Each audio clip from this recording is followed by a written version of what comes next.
జిల్లా గూడూరులోని మున్సిపల్ పారిశుధ్య కార్మికులు AP municipal workers and employees federation అనుబంధం ఆధ్వర్యంలో మంగళవారం రోజు మున్సిపల్ కమిషనర్కు సమ్మె నోటీసు అందజేయడం జరిగింది.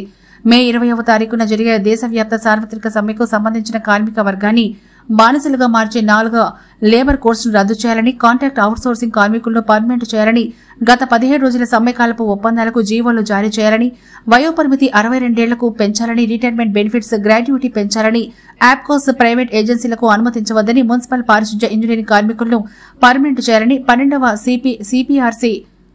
పీఆర్సీ కమిటీని వెంటనే నియమించాలని, మున్సిపల్ కార్మికులకు జీవో ఆర్టీ నంబర్ 1615 అమలు చేయాలని, ఇంజనీరింగ్ ఎన్ఎంఆర్ బదిలీ, కోవిడ్ క్లాప్ డ్రైవర్లకు జీవో నెంబర్ 36 ప్రకారం జీతాలు చెల్లించాలి. తదితర డిమాండ్ల సాధనకై కేంద్ర కార్మిక సంఘాలు పిలుపు మేరకు 2025 మే 20వ తేదీన జరుగుతున్న దేశవ్యాప్త సమ్మె మరియు ఉద్యోగ కార్మికుల సమస్యల పరిష్కారానికై మే 21, 22 తేదీల్లో సమ్మె నిర్వహించుటకై మున్సిపల్ కమిషనర్ ఏ వెంకటేశ్వర్లకు AP municipal workers and employees federation CITU అనుబంధం పట్టణ కమిటీ ఆధ్వర్యంలో నోటీసును అందజేయడం జరిగింది. ఈ కార్యక్రమంలో నాయకులు గూడూరు మున్సిపల్ కార్మిక సంఘం అధ్యక్షులు బి రమేష్, కార్యదర్శి ధార కోటేశ్వరరావు, ఎన్ వెంకటరమణ, మురళి, అంకయ్య ప్రసాద్, మున్సిపల్ సంఘం గౌరవాధ్యక్షులు జోగి శివకుమార్, సిఐటియు పట్టణ అధ్యక్షులు బివి రమణయ్య తదితరులు పాల్గొన్నారు.